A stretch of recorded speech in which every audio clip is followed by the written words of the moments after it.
What if I told you a regular guy just beat Tom Cruise in a high-stakes street race? Let's dive into this wild story in San Francisco.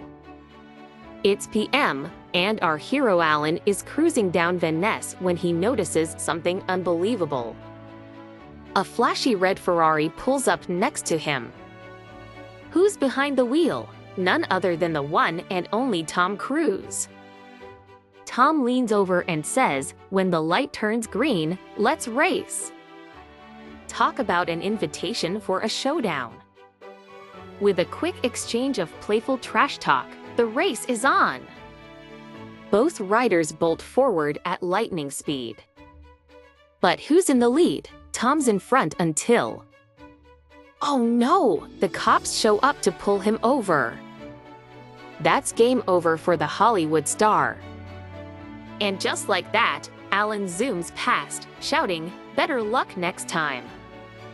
He's the unexpected winner of this crazy race. Who knew a motorcycle could outpace a Ferrari, especially against Tom Cruise? Remember, it's not always about the car, but the driver that counts. Like and subscribe for more amazing stories.